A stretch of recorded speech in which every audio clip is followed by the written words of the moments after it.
Here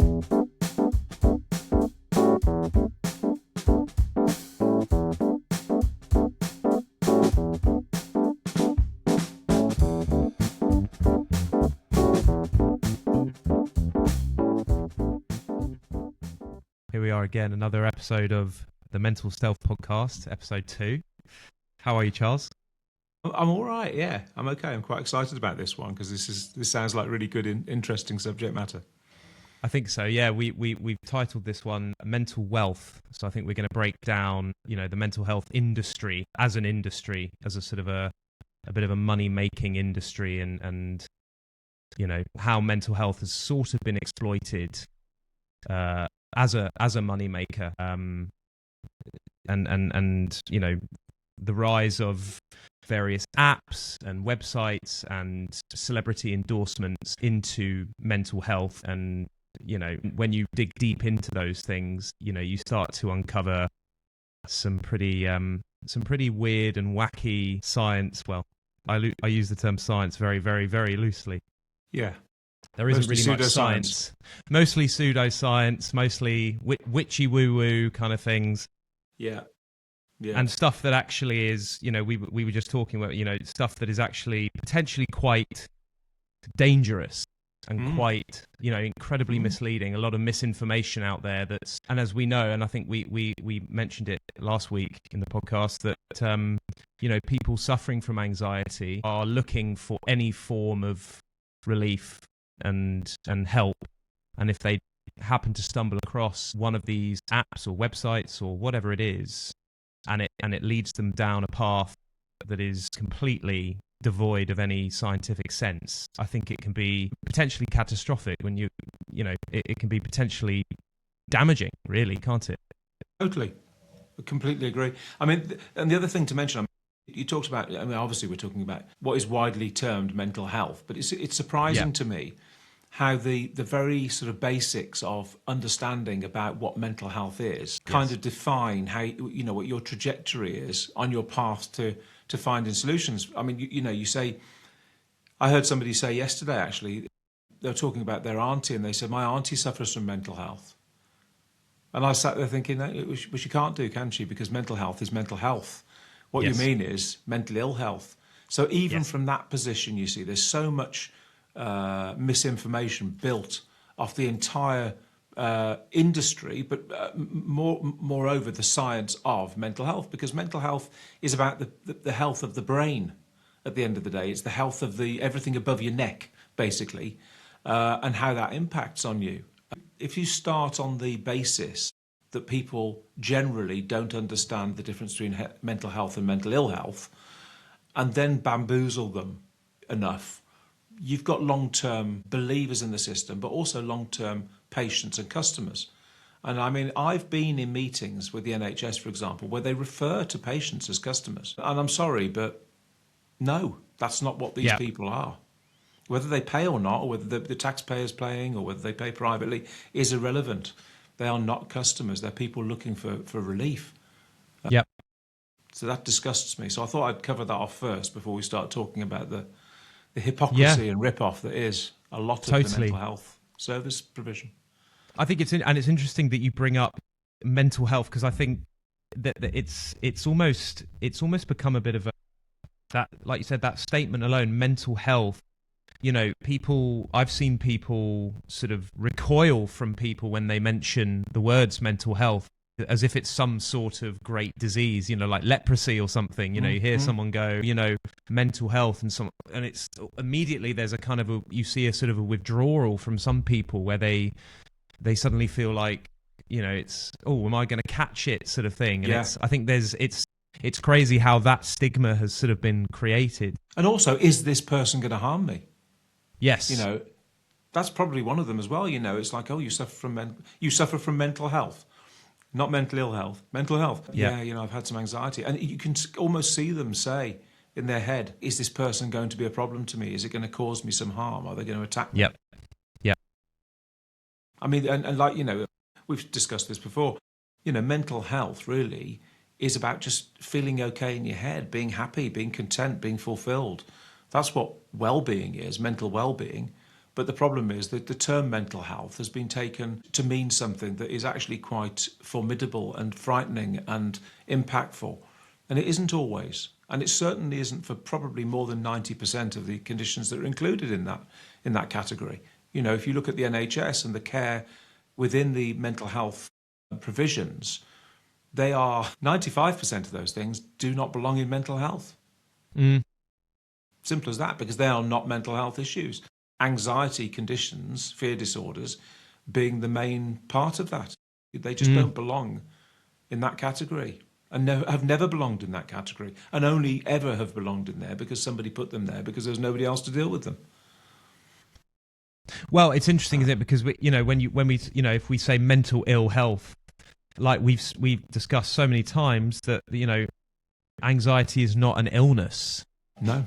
And so actually to categorize it as such in itself is damaging. And I think when I think back to when I was suffering, when you do believe and you do buy into the idea that you are ill, that just perpetuates everything, because it focuses you in on the various symptoms and manifestations that we talked about last week, things like digestive issues and racing heart rate and all of that kind of thing. And it makes you genuinely believe, oh my God, I've got, some sort of bowel cancer, or I've got, some sort of heart issue or whatever it is. And actually you don't at all. They're actually, when you break it down, they're very, they're very normal and expected manifestations of fear.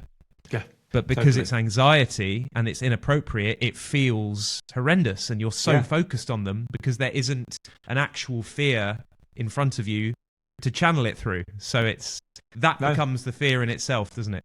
And that kind of leads us on to the whole thing of, the what do we want to call it? The commercialization of mental health, or the exploitation of it. It feels very, it feels quite exploitative, doesn't it?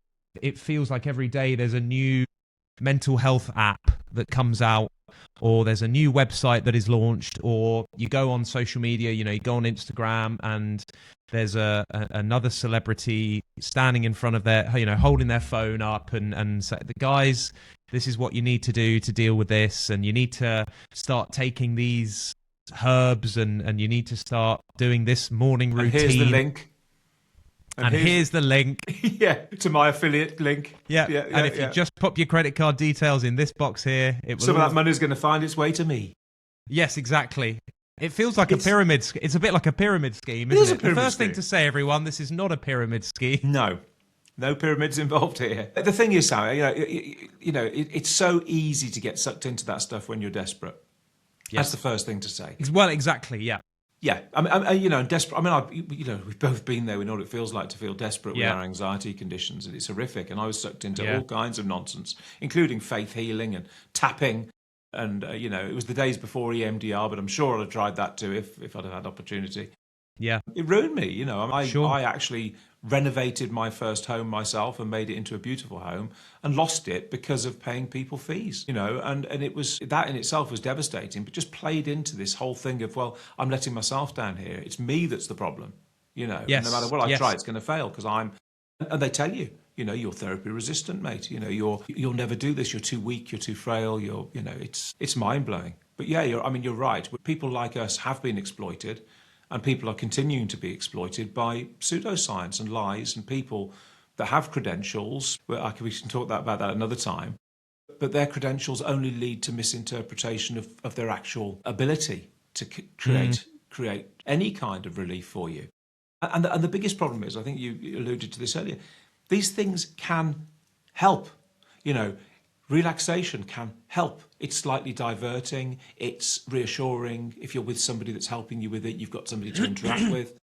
And then your fear levels start to drop and you think, oh, well, actually, this is helping. But alcohol can help. There are many things that can numb you or reduce your fear levels temporarily. But is it helping? No is the answer. It's not helping, because the only thing that can help is the thing that can help. And that's a science-based solution that actually acts on the problem you've got.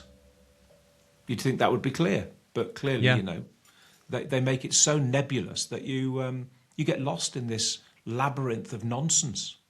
Yeah, Well, it feels like the perfect business model, doesn't it? You know, you think of like modern tech, you know, sort of things like phones or computers or well, anything, cars.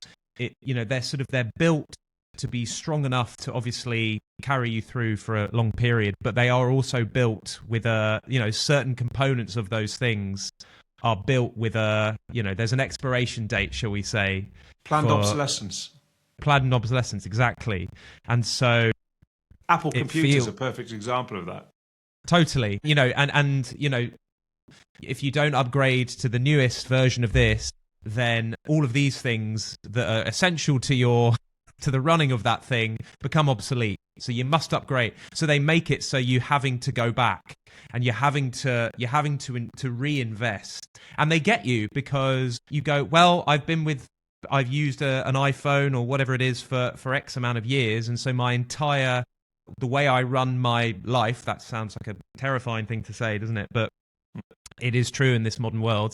The way that we all kind of run our lives, it becomes attached to, well, are you an Apple person or are you an Android person? And so you don't really have a choice, do you? We all know that. It's no lie that is how things work, and it feels like there's a very similar thing going on with there's no doubt with mental health and mental health treatment. I'd say 100%. I mean, I've been in recently over the last certainly the last sort of 18 months. I've had issues. I mean, that my dad hasn't been well. So he's been hospitalised on a number of occasions. This is a man that never stopped paying for private health, by the way, but ended up in NHS hospitals. And I was told in no uncertain terms by very well-meaning nurses that you need to get your dad out of here. There's a tendency for, look, all healthcare is a business. It doesn't matter whether it's privatised or nationalised healthcare. It's all a business. And mental health doesn't escape that trap. And the thing is, if it doesn't pay, if it's not profitable, then the asset has to go. If you become something that is so costly, but you're costly in the wrong way, so you're resource hungry but not profit producing, then they dispatch you. It's why there's only 6 available sessions for CBT, because they know it doesn't work. They know it doesn't work. So why continue? So they push you on to the next therapy, the next costly therapy, which is the next thing that they've created, whether it be tapping. And I laugh every time I say that word, EFT, emotional freedom technique. I mean, really. Or hypnosis, as we discussed yesterday, things like acupuncture. And there are so many of these things within pseudoscience that have been legitimized so that they can be profitable, And ultimately people say, well, I get it free. No, you don't. You may not be paying for it directly. You may be through your taxes if you happen to be paying them. But the taxpayer's paying this bill. It's not free. The NHS isn't free. CBT isn't free. You're getting it free of charge without a payment, but ultimately somebody's paying for it. And that money, I think in the UK, there's 100 billion a year plus spent on mental health. I mean, when you consider that 90% plus of that is wasted on anxiety conditions that aren't a mental health issue, there's a massive industry benefiting and a lot of people benefiting. Whether it's on purpose or not, I don't know. Whether they, because ultimately, I think that if somebody's doing something, they're doing it for 2 reasons. A, because they mean well and, and they try to help people recover. Or B, they're making money and they know it doesn't work. And, so either people are ignorant to the science and just continue regardless, despite not seeing results, or they are savvy to the science and they do it for money, which makes them greedy. But I honestly struggle with finding a third option for that. Because if you don't see total recovery in your clients, but recovery is possible, why the hell are you doing what you're doing? You have no integrity. Stop. Find out what works, do what works. But they won't. Because if they cure people, it's like the NHS told me, if we cure everybody, what the hell are our staff going to do for patients? So we love what you do and we see that it's the most effective way of doing it, but that was based on use it. Was based on a study that you actually did. How long ago did you do that study, Charles? I'm going to guess it about 16 years ago now, because we kind of gave up at that point because we'd done so many. That was with a PCT, so it was before the time of CCGs, and we worked with a specific PCT to design the test, and then And what is a PCT? Just so people. Primary Care Trust. Right. Okay. So back in the day, primary care trusts were, in a nutshell, they were managed by central government and by the top management within the NHS.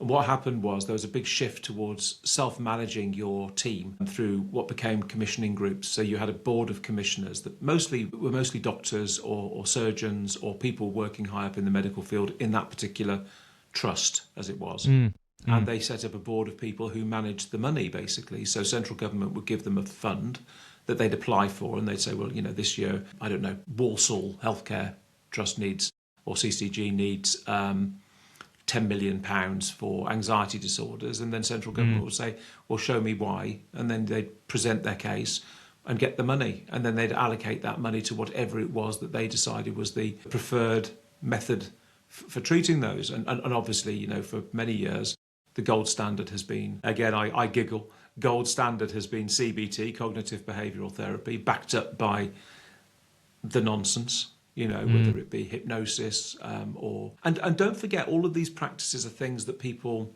can go to university to learn, or they can get them on voucher. You can, yes, you were saying, yeah. It's shocking. You can do, a cognitive behavioural therapy course for 17 quid on voucher. So how professional are these things?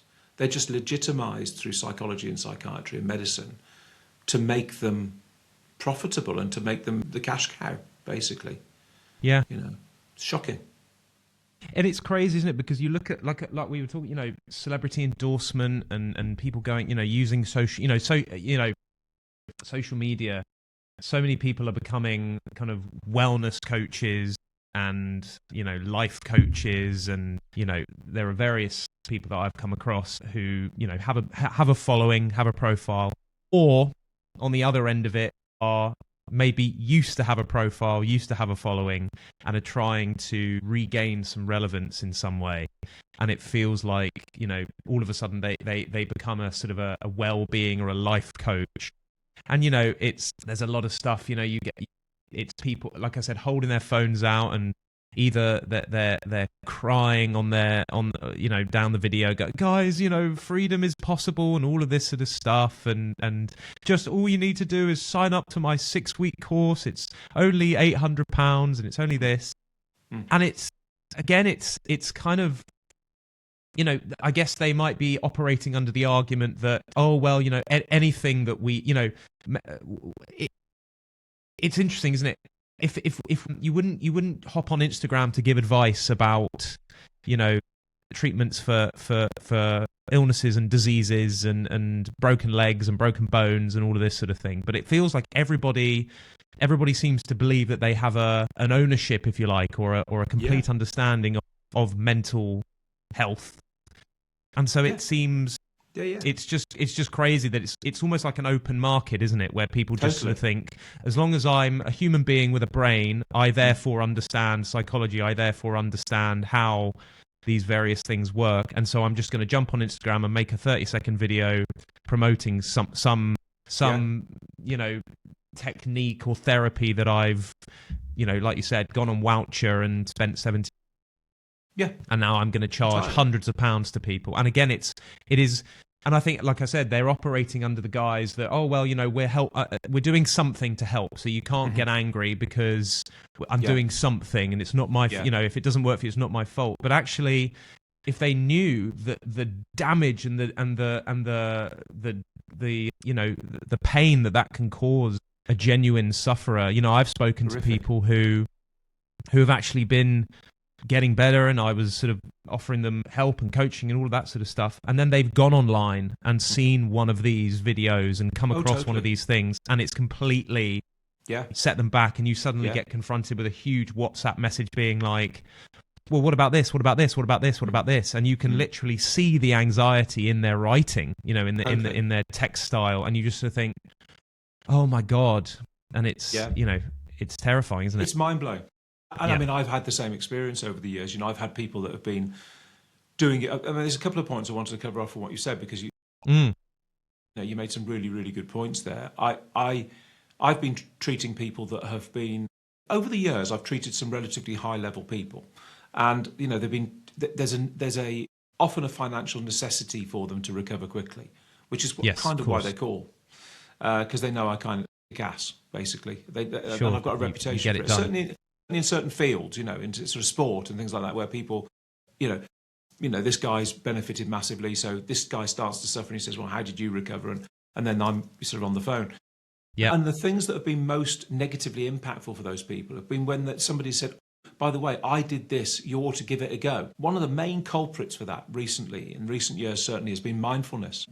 I mean, what a frickin' nonsense. Humans aren't set up to be mindful. We're hunter-gatherers. We're not meant to be deeply thoughtful. We're not supposed to be analytical. We're not, to try and find ourselves. Therein lies the problem, actually. And the thing is, if thought is bad, I know that sounds like a sweeping statement. It is a sweeping statement. It makes me sound as if I kind of think that all people should stop thinking, all people should stop talking. That's not what I'm saying, but you've got to understand the science of thinking and talking to understand what it is we should be thinking and talking about. So, when people come to me and say, oh, I've started doing some mindfulness and I feel worse. Yeah, well, no shit. The thing is, you're not meant to analyze yourself. You're not supposed to be introspective. You're not meant to, find your true meaning in life. You're meant to just go out and live that true meaning and do. Thought is bad from that perspective. So there are so many cases where, exactly as you've said, there are people out there who are probably well-meaning. I mean, please, I don't intend to undermine these people that mean good and want to help. No, of course not. But I've had many, many examples of where especially celebrity clients have used the method, what we've done, they've recovered, and then they've also at the same time been taking, I don't know, magnesium supplements. And at the end of it, they thought to themselves, right, what can I glean from this experience and what can I use from this experience that is going to help other people? Well, I think magnesium helped me a bit. They start doing posts about taking magnesium in the blind belief that their profit and their helpfulness, making that profit, is going to benefit other people in the absence of everything else they did. And it ain't. Is magnesium helpful? It can be, especially if you're not sleeping well, it can be. Is everybody magnesium deficient? No. How do you find out if you are? Blood tests, and until you know, you don't do it. Yeah. That's my advice, because you don't put things into your body, regardless of whether you think it's natural or not, until you know whether your body can A, tolerate it, and B, it needs it. But everybody's got some advice. And the thing is, Sam, I've spent, 31 years doing this since my recovery. Am I a psychiatrist? No. Am I a psychologist? No. Am I a medic? No. Am I a psychologist in the truest sense of the word? Yes. Psychology, being a psychologist is an unprotected term, certainly in the UK. It means somebody who studies psychology. I've studied psychology. I know what causes these conditions. I don't think. Yeah. I haven't got a theory. I know. I know what cures these conditions. I haven't got a theory. Theory is the space that psychology as a research practice fills. I don't fill that space. I've used the knowledge of the physiology, endocrinology, and psychology of fear to reverse engineer a solution. That's the solution everybody needs, because that is the solution. It's not one of many, and this is what people miss. So when people are out there spinning yarns about, my new anxiety program is CBT based, and CBT is the gold, what do they call it? The gold standard of mental health. Gold standard, practice. yeah. All they're doing is legitimizing bullshit, because CBT can't work, doesn't work, will never work, because the science doesn't align with the condition. Yeah, it's as simple as that. So yes, we are being, all of us as humans are being exploited. We're being taken advantage of. And we're being led down pathways that we don't need to be down by people who we trust because of their accreditations and their affiliations.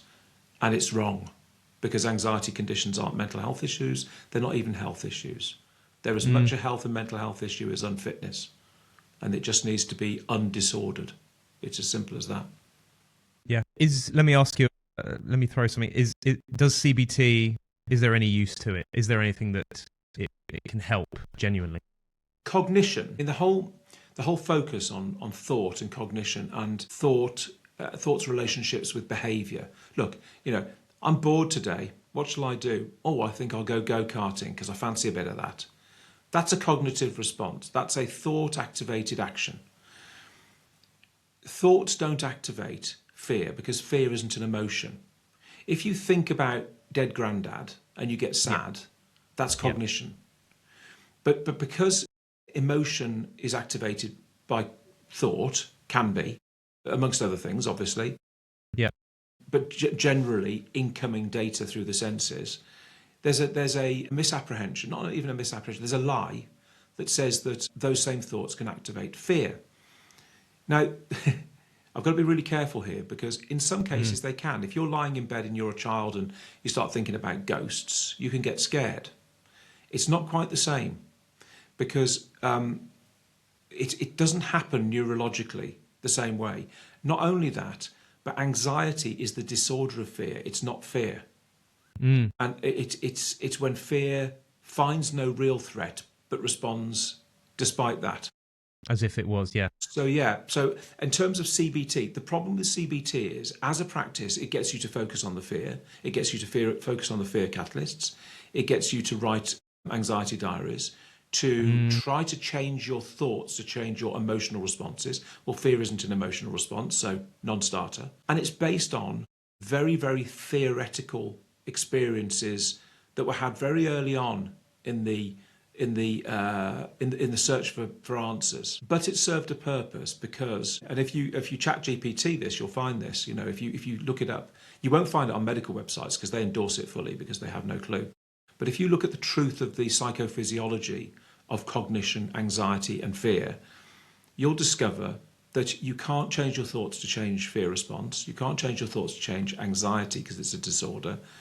And that actually the whole premise behind CBT was based on the fact that they found something they thought might be associated and built a practice model to make money, and have perpetuated that through legitimizing it as a therapeutic practice. But there's nothing in psychology, which is the research part of it, that happens in universities, for example, when you're a psychology student or a research psychologist. There's nothing there that should be carried through to clinical practice, because there's nothing there that has reached the standard to be fact. It's been supposition, it's been theory. But I tell a lot of people this, science is the destination. When you've got facts, that's the destination. Theory and supposition and assumption is the journey to fact. And if you haven't reached there, don't start using it medically. Who wants to be operated on by a cardiac surgeon who thinks they know what they're doing? Yeah, sure. He better damn well know what he's doing, and you better make damn sure that he does know what he's doing before you let him cut you. That's medicine. Yeah. That's true evidence base, evidence of recovery. We do this happens. But there's no evidence base for CBT, DBT, NLP, EFT, EMDR, and all these other acronyms, which have only been created to bamboozle. There's no evidence base.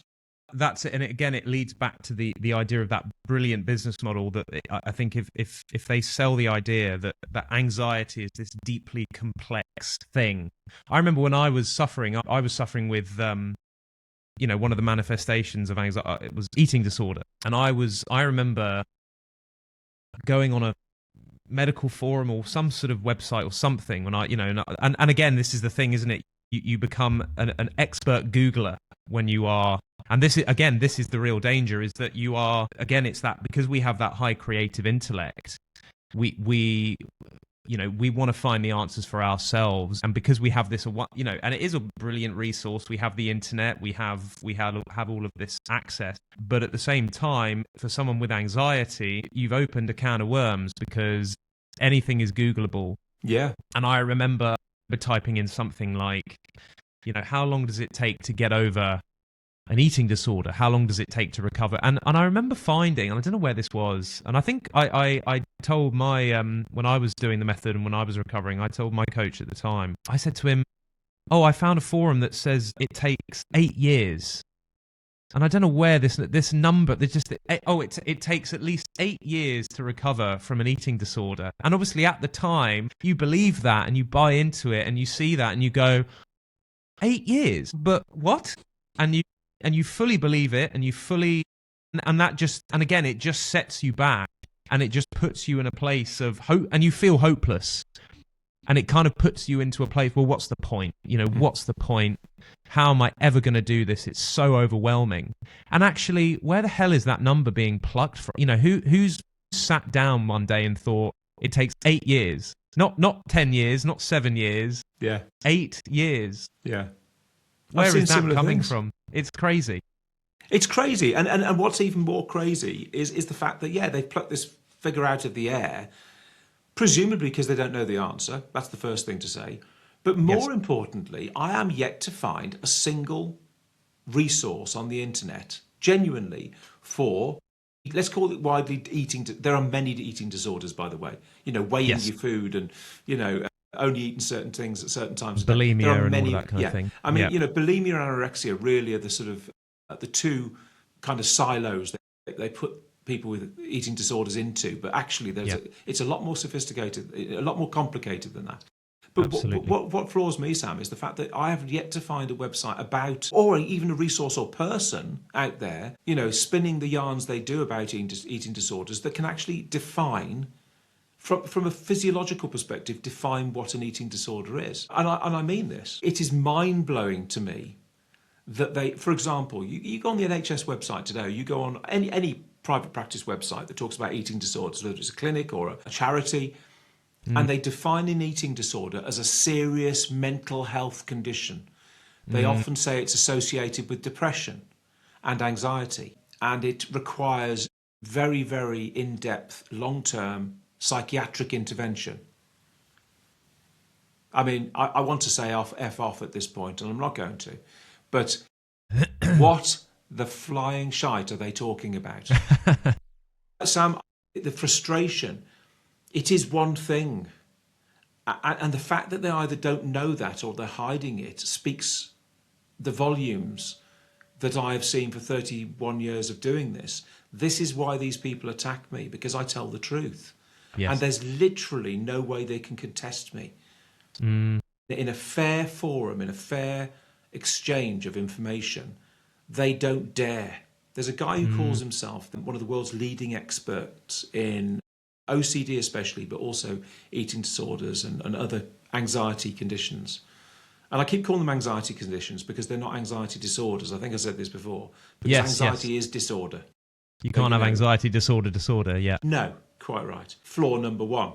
But again, off that platform, they build this tower of bullshit. Eating disorders are OCD of food. Yes. That's it, in one form or another. Have I eaten too much? Yes, then I'll vomit it out. What can I eat? What can't I eat? How much should I eat? What colour should it be? What time? It's obsessive compulsive disorder of food. That's what it is. Similarly with PTSD, because it affects soldiers and generally leads to flashbacks and all of the manifestations of PTSD, they categorise it as something completely separate. It's not. It's the same physiology causing the same issues, manifesting differently. But then, you go through all anxiety conditions, panic disorder, agoraphobia, monophobia, health anxiety, eating disorders, emetophobia, postnatal anxiety, self-harm.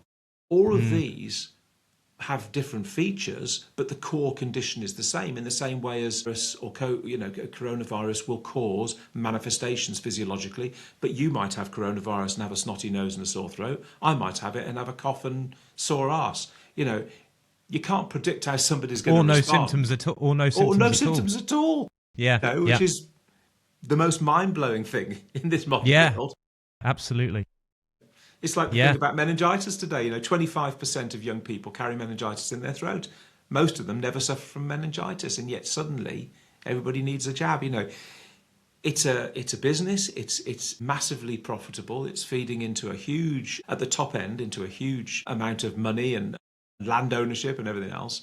So it is a business, but it's also a way of controlling. And, anybody suffering from an anxiety condition, no matter how it manifests, and whether you're the loved one of somebody with these conditions who is caring for somebody with anorexia or PTSD or panic disorder, what you must understand that the problem isn't one of finding recovery, it's one of finding the person who shows you recovery. Because we're in a quagmire of misinformation. Totally. And you need to get to the people that actually know what they're talking about. Totally. And the way you prove that is to ask them the questions and see if it elicits the right answers. And if you ask a psychologist what is a panic attack and all you get back is, it's when you can't breathe and your heart races, you're in the wrong place. And if you've got somebody who's telling you that an eating disorder is untreatable and it's going to have to be a management for the rest of their life, which is probably going to be shorter than it should be, no, you're listening to the wrong person. That's what I was told. And if you've got somebody that's one of the world authorities in eating disorders, who has close relatives, I'm not going to be too specific, who suffer from these disorders, they're not the world's leading authority. You know there's a problem. Yeah. They're as blind as you are currently, because they're not creating recovery in the people they care for. So what makes you think they're going to be able to help you? Yes. You need recovered people to tell you how to recover. Well, exactly that, isn't it? I remember when I first was getting in touch with the NHS to, and we talked about it briefly last week. I was put on this huge waiting list, and I found all the emails, the correspondence that I had with them, and I think I sent about 2 or 3 emails saying, "Have you forgotten about me? Because it's been X amount of weeks now." And I'd had an initial consultation, and they'd said to me, "Yeah, we're going to get you CBT, we're going to connect you with a therapist and all of this sort of stuff." And I didn't hear back, after, and I was like, brilliant, fantastic, I'm doing something great. And 3 weeks go by, I've heard nothing. Another week goes by, I've still heard nothing. So I think, right, I'm going to send an email. "Hi, have you forgotten about me? Just checking in. I was told that I'd be hearing from a therapist. I was told that I'd be contacted regarding CBT." A week after that, I get another email back. "Hi, Sam. Yep, we haven't forgot. You're on a long waiting list. You will be seen to la la la la la." Another month goes by. Still haven't heard anything. Eventually, I get contacted, and I get a phone call one day. And, is that Samuel Thompson? "Yes, it is. Great. Oh, yeah, we're here to talk about CBT. We're here to talk about getting you the right therapist for your specific condition." And it was like, okay, great. What are you? And I started to, I'm suffering with, struggling with food, obsessing over calories and obsessing over ingredients and obsessing over, sort of macronutrient compositions and all of that sort of, how much protein is in that, how much fat, blah, blah, blah, blah, blah.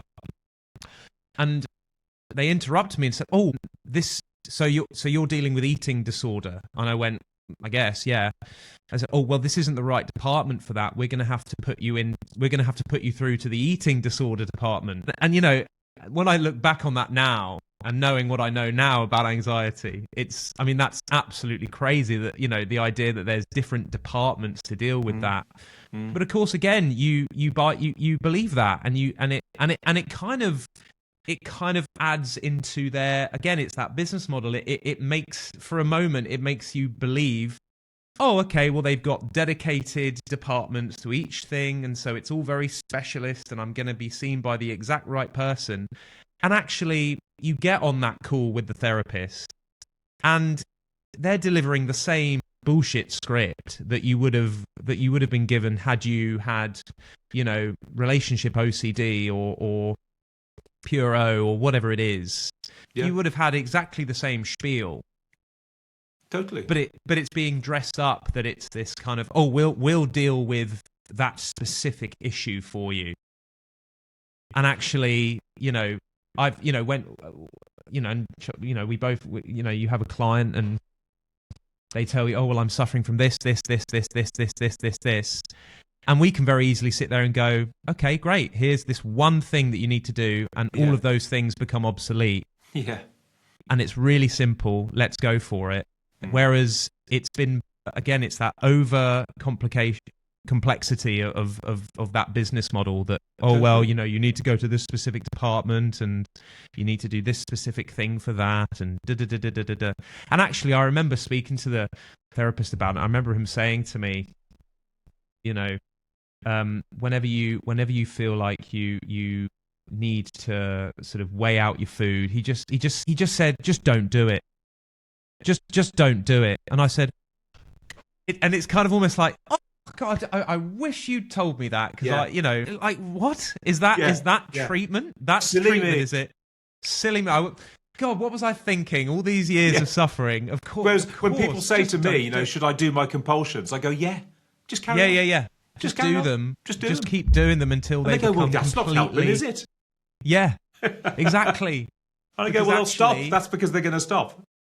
Because exactly. It's you do it till it becomes a point where it's like, actually, why am I doing this? Yeah. But it's But it's kind of mind-blowing, isn't it? That was the... I remember him saying it to me as clear as day like that. Him saying to me, when you feel compelled to do it, just don't do it. Just don't do it. How much training did he have for that? I wonder how much that training cost. God only knows. God only knows. It probably Voucher. That voucher. It's got to be, isn't it? Yeah. That afternoon on voucher, well spent, brilliant, good for you. The thing is, Sam, it's crazy. Yeah. Look, we're not here to slag off competition. We're here to save lives, ultimately, and get the truth across. I think get the truth across, get people to understand and see that there's a raft of bullshit that is perpetuating their issues. I'm not here to say that Bob down the road, who's got his voucher certificate in CBT, is an arse. Yes. I don't know that he is. I think he's probably a little bit off centre and shouldn't be doing what he's doing. But, ultimately, probably a really nice guy. That's not what I'm about. And I've been accused of this, you're just slagging off the competition. No, I'm not, because we don't have any competition. Science doesn't have competition. It has facts. Science is science, yeah. As you know, I've come under attack from a lot of people who, in self-preservation, will say anything and do anything to silence me because it proves everything that they've built their career on to be a crock of shit. Well, that's not my problem. I'm sorry, but you can't allow for people that are misguided, or you have to say your truth despite them, is what I'm saying. What you've just said about your experience with an eating disorder, it's a pandemic scale, especially now. Eating disorders, they manifest particularly nastily, let's say, as does PTSD and some other fear disorders. Some not so much. They're not quite as intrusive and awful to experience, despite, personally feeling that you're falling apart. Their actual manifestation isn't as bad as it could be, if that makes sense. But because, in the DSM as well, the OCD, eating disorders, all of these conditions are categorized differently, not due to their core science, but due to their manifestation. So OCD becomes some kind of disorder of, it's a delusion, it's faulty thought. So it must be kind of similar to psychosis, or, and eating disorders, they're obviously very physical. So there's something to do with, the way you're managing your food and the way that you perceive food. So again, delusional thoughts coupled with, and they go down these streets without actually going far enough back into the physiology to understand the core reaction, the core response that manifests them. And as sophisticated and weird as they might seem on the outside, that is just the outward expression of the core disorder. Do you see what I mean? Yeah. It's and horrible. To button it, I'm pleased to say it didn't take me 8 years to overcome it. There's a shock, isn't it? It's very, very quick, and it's. I think mine was 3 days. There you go. Exactly. There you go. Yeah. It's super quick because you learn you're safe, and it's we've spoken about this. I think people then become quite scared of memory. Memory becomes quite a terrifying thing, doesn't it? Because people go, well, I've suffered for X amount of years, and I've suffered with X amount of manifestations, whether it is eating disorder or whatever it is. Yeah. And I think people sort of go, well, how the hell am I supposed to forget that? How am I supposed to, so the next time I step in the kitchen, how am I supposed to not think about the times when I used to weigh out my food meticulously? And Charles, I don't mind talking, of course I don't mind talking about this. It got to a level where, I had a set of kitchen scales, and one day the batteries in the scales ran out. I'd forgotten to change them, and I woke up and I went to make my food, and I couldn't, so I just didn't eat. I didn't eat. I went, well, no, I can't eat then, because I can't log it on my app. And we'll talk about those apps in a minute as well. But that's the and I look back on that now, and it's I laugh at it. I can laugh at it but actually it's not funny, because and I think this is the thing with eating disorders that is tricky with when it comes to anxiety, isn't it? Because we say a lot of the time, the various manifestations of anxiety, such as these physical sensations, they can't hurt you. No one, they can't hurt you. But eating disorder can seriously hurt you. It can cause death. Yeah. It can absolutely lead to that. So it is an incredibly serious thing, and it kind of adds more into the point that we're making, that people should not be allowed to perpetuate these ridiculous pseudosciences and should not be allowed to post things online saying, oh, it takes 8 years to recover from an eating, because that could be a death sentence to someone. Totally. Because someone could read that and go, well, sod it, I can't, it's hopeless. Well, if they're 6 stone and they read that and they think that they've got to survive for 8 years at 6 stone, exactly. If they find the correct therapy. Exactly. I mean, what kind of a message is that? It's disgusting. It really or is. if they're severely obese, they're binge eating, and they think, well, I haven't got 8 years because I'm 600 pounds and I'm about to, my heart's about to give out. You just sort of think that is so dangerous. It's horrific. It really is so appalling. And the gold standard that they're offered is CBT. And the gold standard. And that's the thing, so I have the luxury of being able to laugh at that now because I've dealt with it, but it's not funny because there are so many people who are still dealing with that to an even worse degree. That's what sets us apart, though, Sam. Do you know what? I mean, you, myself, and the rest of the team.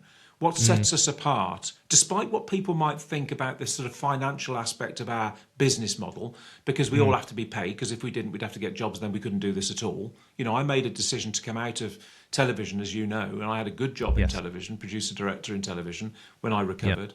And I came out of that to do this with a substantial hit. Luckily I'd got a wife that was doing all right in her business, so she supported me to get this going. But it took a lot to get this going, and I did it because I owe it to other people to do it. And I've always worked on that premise. Have I made money? Of course I have, because I had to raise my kids. I can't live off fresh air. And then Beth also came into the business and worked with me, so we had to make it pay, and we created the retreats and everything else to do that. But ultimately, the reason I do this is because I know it's right. And despite all the criticism that you and I and other people that do this may have from the people that are doing the wrong thing, we have to stay on the trajectory of doing the right thing. And we have to teach people. It's our job to teach people what really works and what will really change their lives. But also to show them that, they haven't failed because they've made a mistake, they've done the wrong thing. It's because they've been showed the wrong things. And that's absolutely vital. There are hundreds of millions of people in the world suffering with anxiety conditions right now. And certainly during COVID, that was expedited beyond the pale. I mean, it opened up a doorway for all the people that were waiting in the wings to suffer to suddenly be activated, and kids were affected massively. So now's the time some real scientific intervention needs to happen. But cracking through that's a kind of dried out lava field, that is mental health practice, and getting people to listen to the fact that there is an alternative that will help it's almost impossible. And also because, I don't have what they would consider to be appropriate letters after my name, and neither do you or any of our, but we are all qualified through years of suffering and years of helping people to literally recover, not to help them or get them to cope, but to get them to the point where they will never, ever go back to that suffering again. And that's our mission, isn't it, Totally. But yeah, you were going to talk about apps and things. I'm fascinated about this. What did you find out? Well, so that God, like I said at the beginning of the episode, there is just an overwhelming amount of apps on you go on the App Store and or you go on Google and or you go on ChatGPT and you type in mental health apps, and it's just this long this long list, and websites as well, self-help websites and various things, some of which are endorsed by A-list celebs, and it's they're all, the funny thing is they're all saying the same thing. They're all saying exactly the same thing. It's all CBT based. It's all talk based. It's all cognitive therapy based. But they're all dressed up to look different. And I think therein lies the whole point that we're making, isn't it? That they don't have anything new to add. They don't have anything of benefit to add. It's all the same thing, but they think, oh, let's make our app interactive, so you have to complete daily tasks, and you have to check things off, or you have to this one, you have to sit down, you have to every day, at the end of the day, you have to write whether you had a good day or a bad day, and you have to talk about, these are let's rate the anxiety today. What level are you, a 5 or are you a 9? All of this sort of stuff. There's one I found that is actually AI based.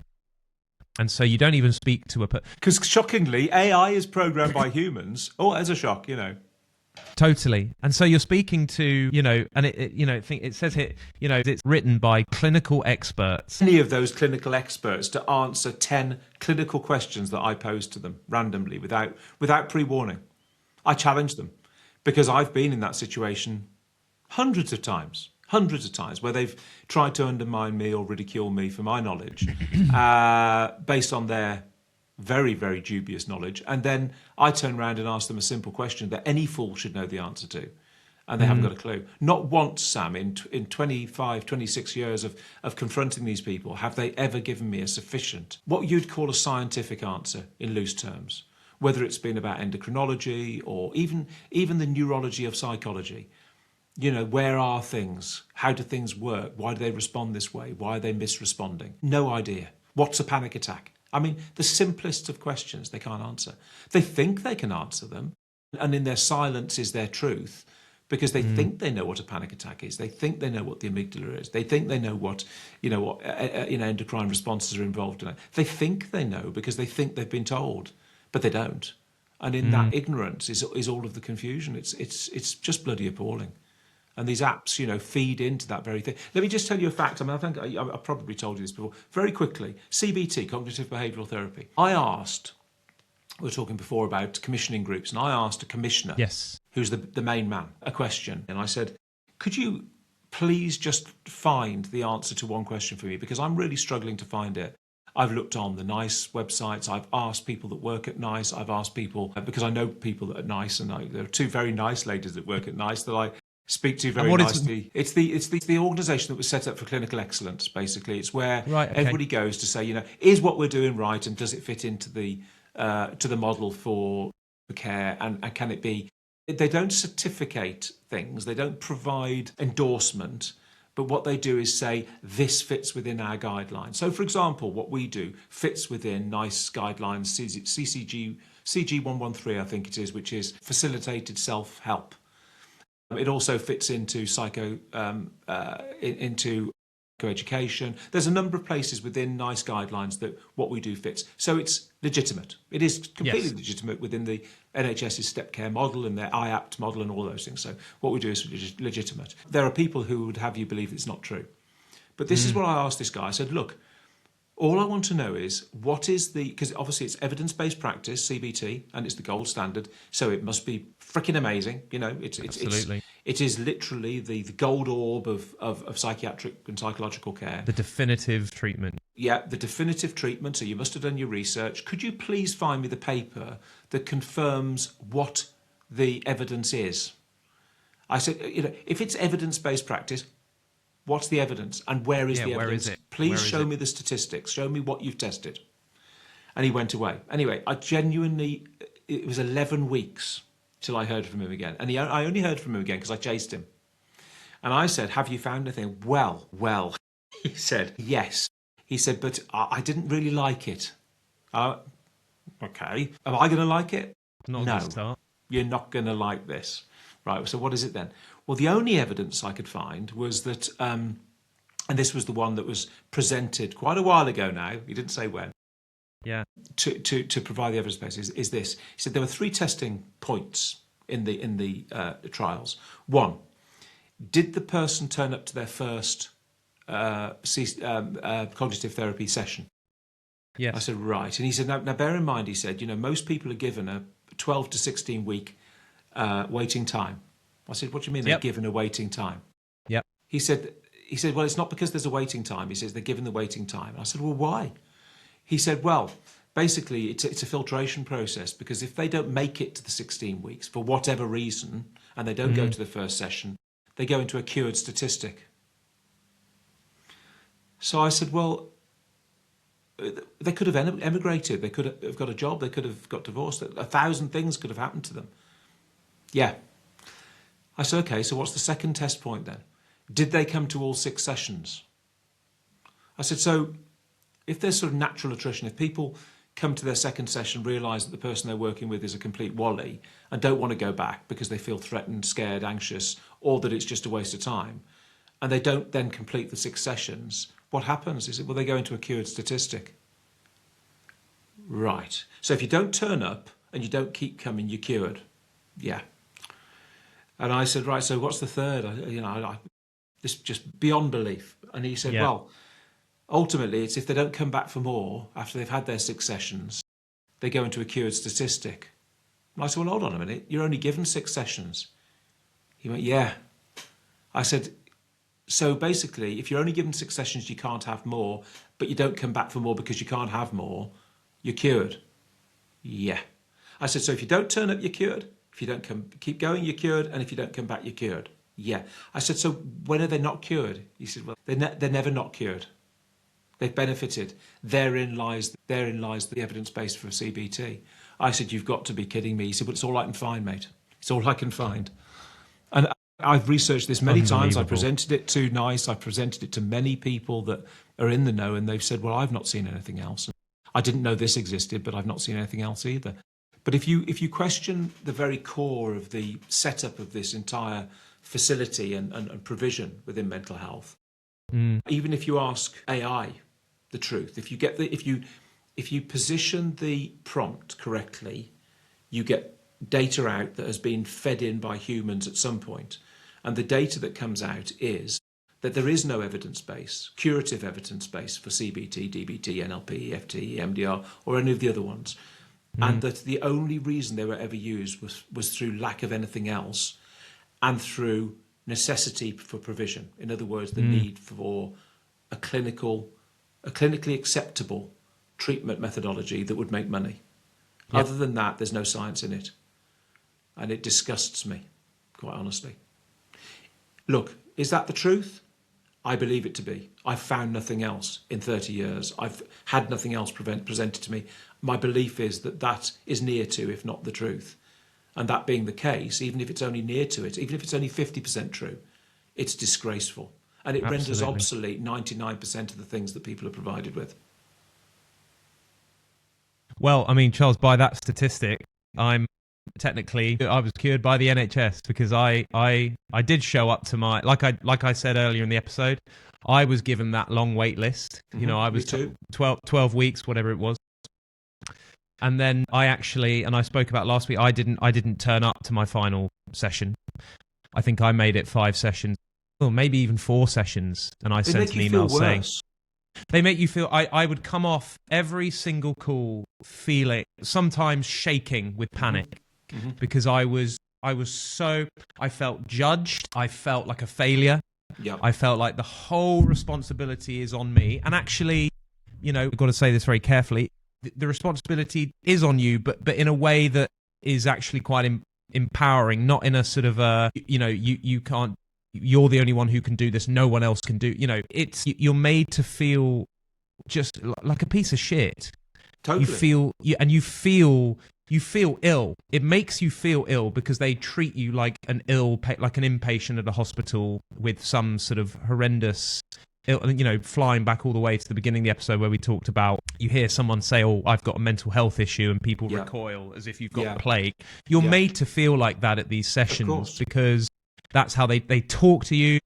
And we've talked sort of before about, even the way that we talk about ourselves and how people talk to us can keep us in an anxious state because you talk like an anxious person, or you're spoken to as an anxious person, and that can just keep you in that place. You're spoken to like an anxious person. Yes. You're patronized, you're contradicted, it's absolutely horrendous. So I didn't show up. So I guess and I'm going to I'll make a very clear statement here. If that is the measure, and if that is what the NHS uses as their, to measure cure, I'm very happy to say that I am not a cured statistic in terms of NHS. I'm a cured statistic because I did what I actually needed to do. Yes. So I don't want the NHS to have any kind of, even though it might say on my file somewhere that the reason I recovered is because I went to those CBT sessions and didn't turn up to the final 2.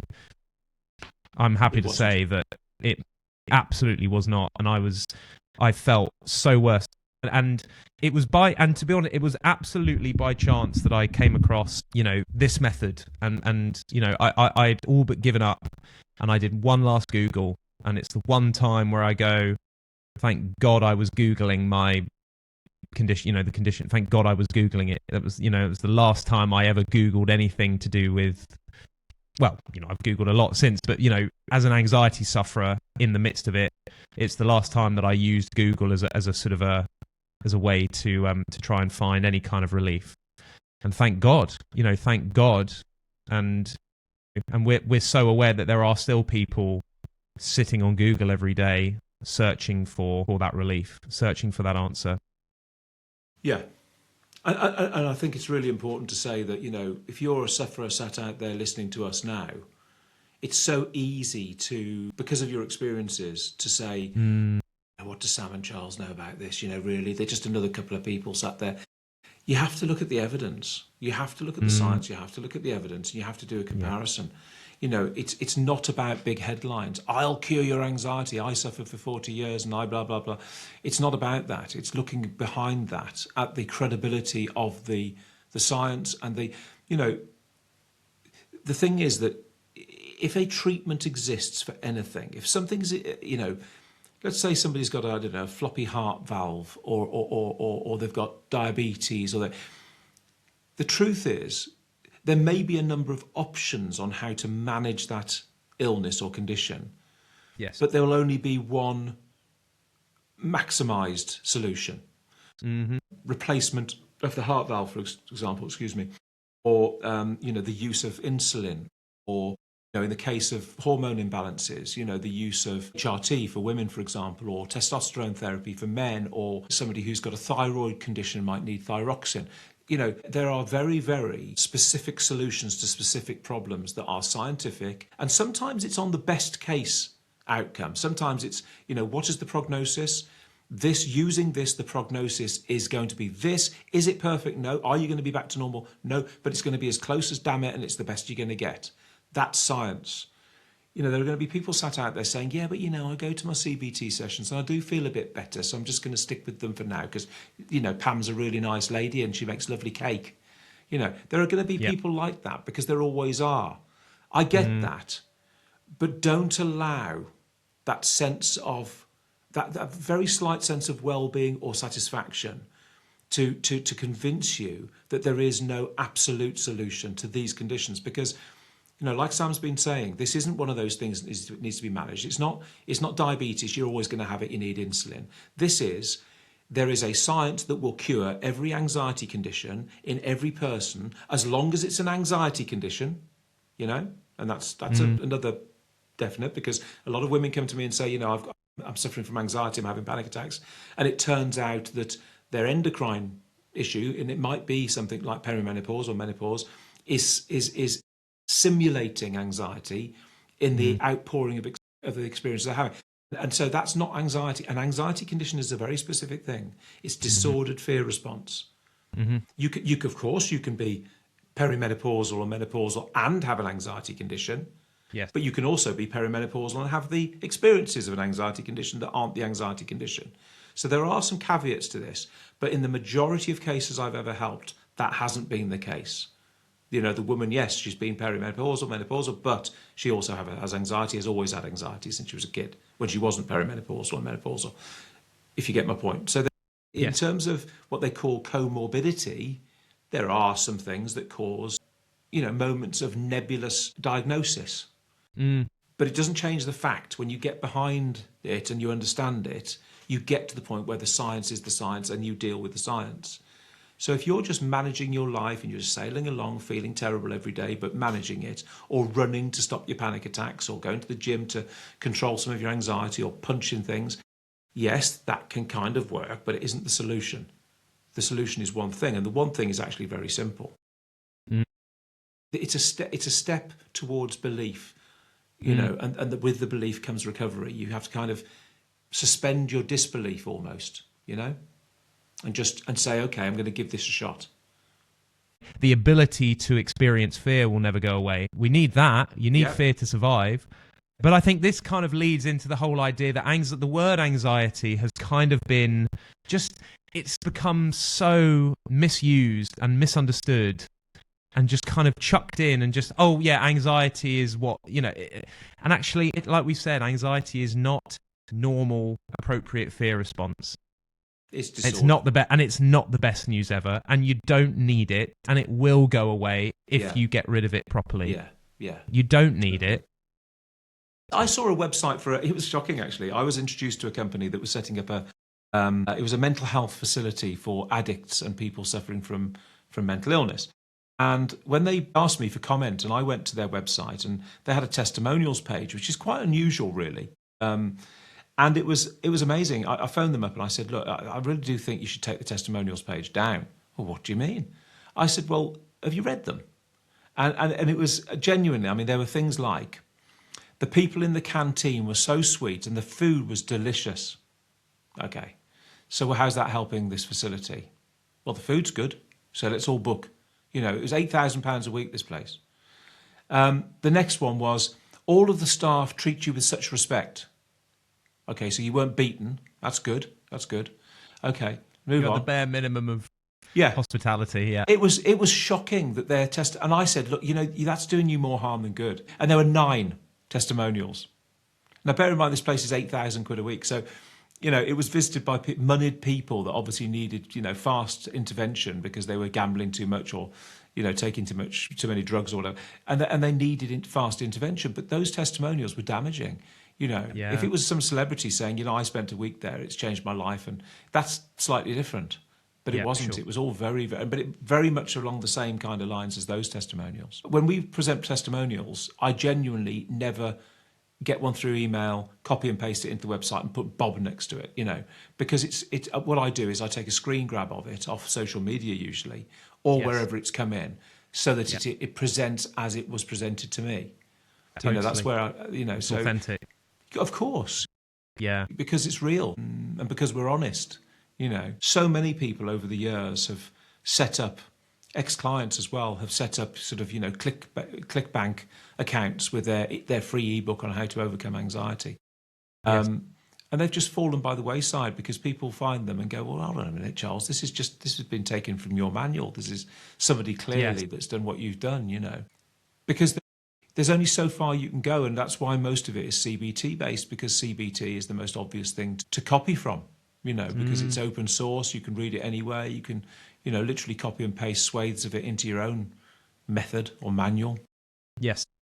But nothing in our material, you'll never find it somewhere else because it came out of my head, in my laptop, on my lap, or the staff that helped me produce it all, and the people who now work with me to get this information out to get people. It out.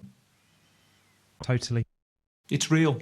No, and what worries me is that there are tens of thousands, if not millions, of kids out there, young people, who feel so deserted and alone in their inappropriate thoughts. You know, we mentioned in the last episode about thoughts about their sexuality or about their gender or about their position in the world. You know, existentialist type thoughts.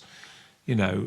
Thoughts about death and about dying and about passing out, and it's just so unnecessary. It's just so unnecessary.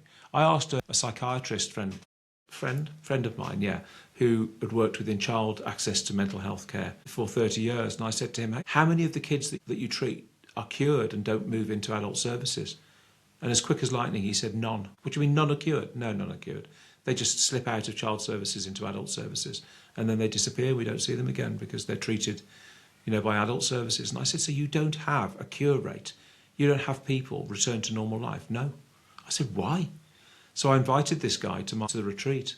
And in the 4 days he sat there as if he was a client. They knew who he was, but they didn't know he was a psychiatrist. He at the end of it, he was almost in tears. He said, I've never seen anything like it before. These people are being cured in front of my eyes, and I can see the recovery is taking place. He said, it's incredible. To be that removed from recovery and having spent 30 years, working at the coalface of mental health, it disgusts me, Sam, quite honestly. It really does. And I love the guy. He's a fantastic chap, but so misguided. Yeah. That's the thing, shocking. Isn't it? It's shocking. It's brainwashing to the extreme, isn't it, in many cases? It really is. Yeah, it's horrible. Horrible. I hate to see suffering. I'll do anything to prevent suffering. I found a sort of a list of the most common things that anxious people are Googling, because I thought it might be an interesting thing to see what people are actually Googling. Have I got to prepare myself for this? No, I mean they're all fairly reasonable, but it's maybe we can offer some reassurance to some of these things, so people listen, because I'm sure people listening right now have Googled this, I'll bet. if not once, multiple times. So number one, am I having a panic attack? That's number one. So, people who are, experiencing the various symptoms, and as we've talked about, it seems barely anybody can actually say what a panic attack is. And it just shows, and So am I having a panic attack is number one. Number two is, how do I stop a panic attack? Number three, what are the symptoms of anxiety? Number four, here's an interesting one. Why do I feel anxious for no reason? Number five, and again, here we go. Is this anxiety or a heart attack? Number six, how do I calm anxiety fast? / are there breathing exercises for anxiety? And seven, just the old classic, what is anxiety? Isn't it incredible? Interesting. Yeah.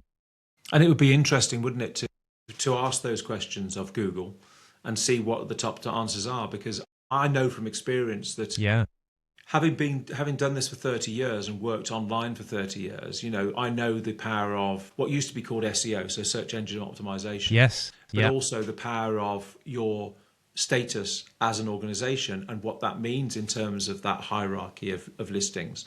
So the search engine results that you get when you ask a question you'd love to think that they are impartial, best answers to your question that come from a place of goodness.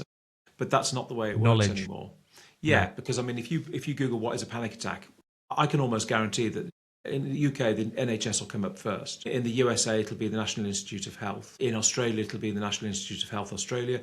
So wherever you are, you will get the answer they most want you to have that's leading you into their funnel, ultimately. But it won't necessarily lead you to the truth. You might get Wikipedia. And Wikipedia, again, you'd like to presume that it's an impartial lexicon of fact. It's not. It's user-based, isn't it? It's user Correct. input. Correct, and there's a lot of misinformation on there, and misinterpretation of science, and it's been manipulated beyond belief to funnel people again, and to lead people to have false beliefs. But it's so interesting that those came up because they are the fundamental questions. Exactly. And they can, and the irony is, they can all be so easily answered. Yes. We could sit there and answer them like that. It's so, am I having a panic attack? Well, yes, no. Tell me what you're experiencing, and I will tell you, and I'll tell you how exactly why it happens, and how to get rid of it. Yeah.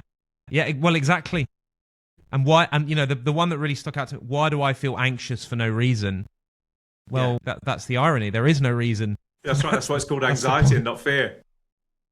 If there was a reason, it would be a tiger, or it would be something obvious. I mean, that's the whole. You're absolutely right. The problem is the misunderstanding around these conditions. It just fuels this engine of misinformation that people can access. And it's, what is anxiety? It's disordered fear. It isn't fear. It's disordered fear. What is anxiety? It's a disorder that can be rectified by doing what your brain and body needs to have done to rectify it. It's the same as lifting weights to get bigger muscles. There is one solution to this, and anxiety isn't a mental illness. And in fact, what is anxiety? Oh, here's the NHS. They're going to tell me clearly I'm ill because it's the NHS. Why wouldn't I be ill? Because it's got to be. It's got to be illness if it's the NHS. No, it isn't illness, and herein lies the fundamental problem. You and I could sit on a stage and have an audience of people from clinical well-being sat there firing questions at us 24/7, and we would not be wrong in one of our answers. But if you turn the table, everybody in that audience would be wrong in their answers. I can almost guarantee it. I've never had anybody in psychology, psychiatry or medicine define anxiety to me, define a panic disorder. Yeah. Telling me what a panic attack is. I've asked them, believe me. They get it wrong every single time. And when they realise, when you tell them the truth, they go, oh my God, shit, why didn't I know this? Yeah. Well, quite. Why didn't you know it?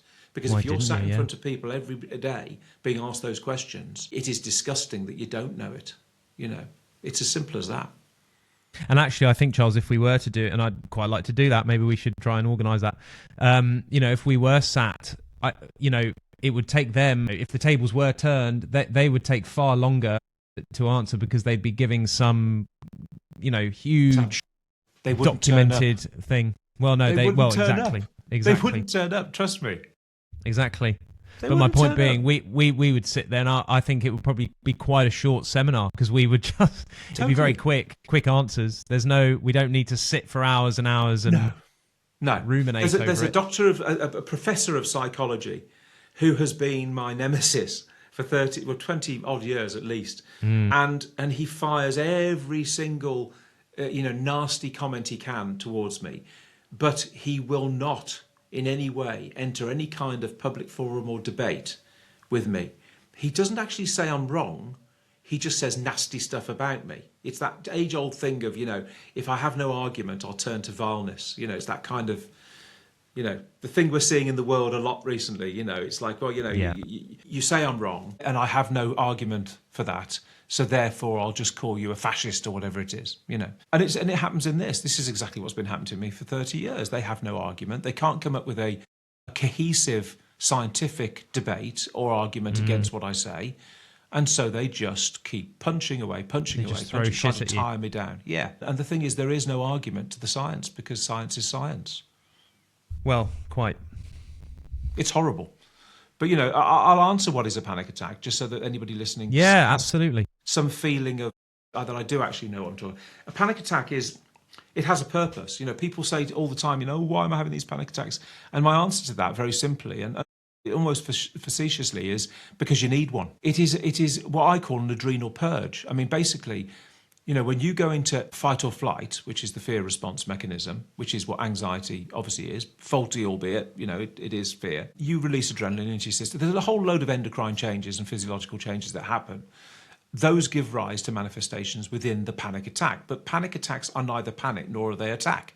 Panic gives the impression of blind, kind of reaction without thought, and then attack gives you the sense that something's happening to you, you're under attack. But it's neither panic nor an attack. What's actually happening is your body has released adrenaline due to false fear. You're in adrenal response, despite sitting there watching Crossroads or sitting there with your kids or being on holiday on a sun lounger. Your body, because you have fear disorder, has released adrenaline inappropriately. Now, your body has to use up adrenaline through fight or flight. It has to take physical action to use up the adrenaline. In the absence of physical action, because there's no real threat, your body activates what we would term a panic attack, which I call an adrenal purge, to use up excess adrenaline that isn't being used by actual physical action. And it does that by making your heart race, making your muscles relax and tense, and go through all of those things that you're experiencing, including the shortness of breath. All of it is an attempt to use up adrenaline in the absence of actual physical. So that's what a panic attack is. Yeah. It isn't when your heart races or when you feel a bit dizzy and everything goes a bit strange, which is exactly what psychologists or doctors will tell you. And I kind of, sometimes I feel a bit vulnerable telling the truth because I feel like, they're just going to grab onto this and use it, to build some kind of trust. That worries me, that they'll weaponize the truth, by saying, well, I'll tell you what a panic attack is. What did Charles say? Oh, yeah. And regurgitate what I've said and then put them on medication or send them for CBT. So it kind of worries me a bit that I'm providing them with legitimate evidence to bolster their professionalism. But that's how they work. That's exactly what they would do because that's the way they work. Yeah. So that scares me a bit. So if you've just heard me say that, folks, don't repeat it. And if you're a doctor, try and forget what I said. Or do some hypnosis. There you go. That'll send them for some acupuncture. Exactly. Oh my God, Sam, honestly. We could talk about this forever and a day, couldn't we? But I think it's probably best that we stop at this point. I think so. I think people are probably going to start dropping off. But no, this has been fantastic because I think, we've really...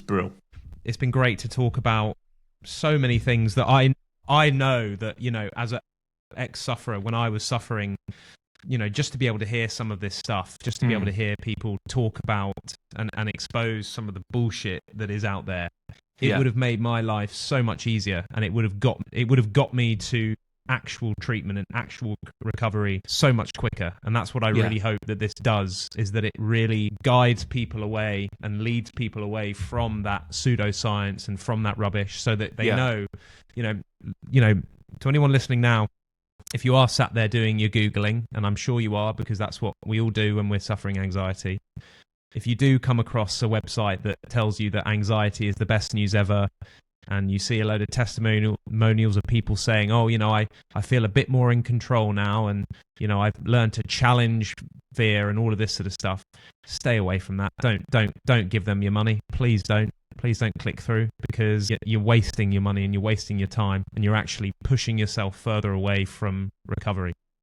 You're totally right. I mean, your knowledge is fantastic, Sam, because it plays off exactly what we need to make people aware of. Your knowledge of what you experienced, obviously, but your knowledge of now knowing what the science is. We have to stick together. We become a brotherhood, actually. All of our ex-clients stay in touch because they want to help other people. Exactly. We have become kind of a brotherhood and sisterhood, obviously, of people that are well-meaning. All anxiety sufferers are intelligent. All anxiety sufferers are eloquent. They have look, does everybody reach the pinnacle of academic prowess? No, some people don't have that opportunity. Some people aren't maybe as eloquent as others, but everybody that has suffered from anxiety has deep inside of them an incredible intellectual resource that will make them great. But that greatness currently, when they're suffering with anxiety, is using them.